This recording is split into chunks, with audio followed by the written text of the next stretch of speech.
The grass season has begun, the shortest, most explosive 2 weeks in tennis, the run-up to Wimbledon. But look around the court, and something's off. The two faces of men's tennis aren't here.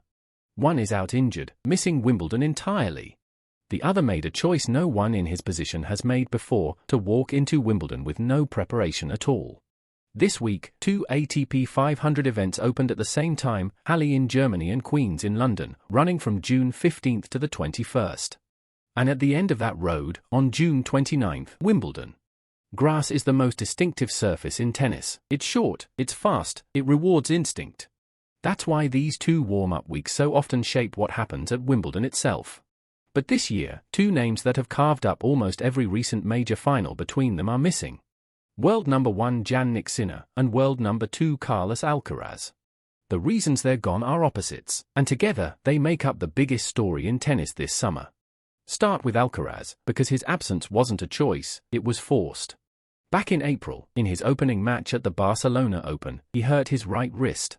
The diagnosis was tenosynovitis, an inflammation of the sheath around the tendon. It proved more serious than first thought, and one by one the tournaments fell away: Madrid, Rome, the French Open. And finally, he ruled himself out of Queen's and Wimbledon too.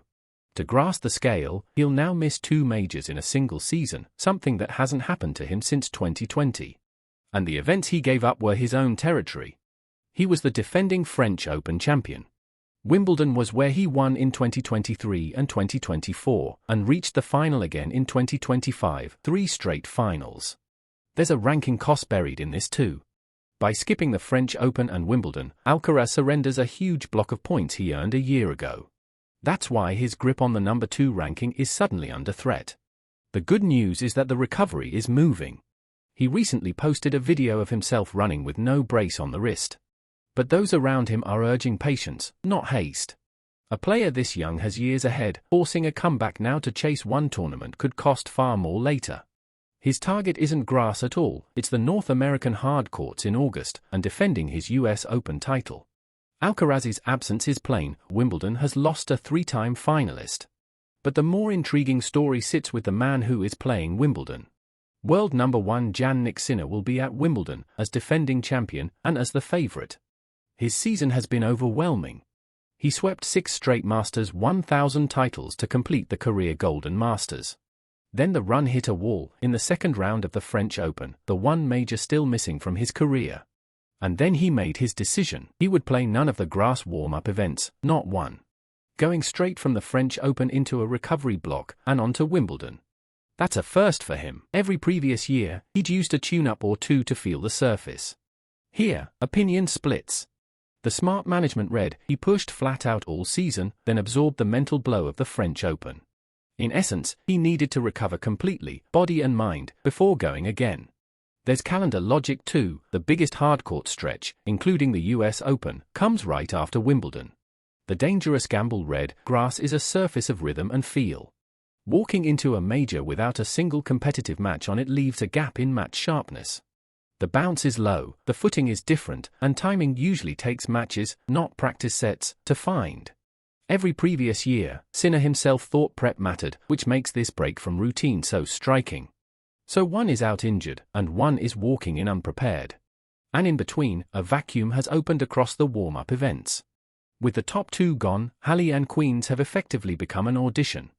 And from day one, that audition produced drama. In the Halle first round, France's TFO upset Roland Garros finalist Flavio Cobolli. Just weeks earlier, Cobolli had pushed Zverev to 5 sets in the Paris final and cracked the top 10. And now, on grass, he was, as one outlet put it, brought back down to reality. Early proof of just how open this field is with the big 2 absent. At the center of it is Alexander Zverev. He just won his first Grand Slam at the French Open, Germany's first male major champion since 1996. He opens at his home event in Halle as top seed, against Vit Capriva. It carries a natural storyline, the first-time major champion's next test. Though coming off a maiden slam, switching surfaces, and facing strong fields isn't an easy reset. Halle also features Auger Aliassime, defending champion Bublik, and Daniil Medvedev. With a first-round blockbuster between Ben Shelton and Nick Kyrgios on the board. At Queen's, with Alcaraz out, Alex de Minaur steps up as top seed. If any of them catches fire, they build a platform to exploit the gap at Wimbledon. Be clear-eyed about what that platform is, though. Winning Halle or Queens doesn't make anyone a Wimbledon favourite. But confidence and timing on grass are real, exactly what the surface rewards in the opening week. A player who arrives having already won on grass, while the champion arrives with none, holds a small but genuine edge. In a normal year, that edge is a footnote. This year, with one anchor gone and the other untested, it could be the difference between a routine exit and a deep run. Put it together, Wimbledon has lost a three-time finalist in Alcaraz. And its defending champion, Sinner, walks in without a single match on grass. This may be the most open Wimbledon in years. Does Sinner hold up on class alone, or does a fully grass-tested challenger find the opening? That's the central question of the tennis summer. For 2 seasons, men's tennis has felt like a closed conversation between Sinner and Alcaraz. They met in the Wimbledon final, they met in major finals, and everyone else seemed to be playing for third. Remove one entirely, send the other in untested, and the rest of the field gets a genuine look at the door. Whether anyone walks through it is what turns these warm-up weeks into something worth watching. Here's my read: Sinner's gamble is closer to a calculated risk than a reckless one. He's a proven champion on grass. Last year he beat both Djokovic and Alcaraz on his way to the title. His ability to find the surface quickly is already on record. And across a full season, trading a week of sharpness to recover body and mind can be the rational call. The variable is the early rounds. Grass produces more upsets in week 1 than any other surface. A champion who isn't fully dialed in is vulnerable to a dangerous floater. So the real test won't be the final, it'll be the first 3 rounds.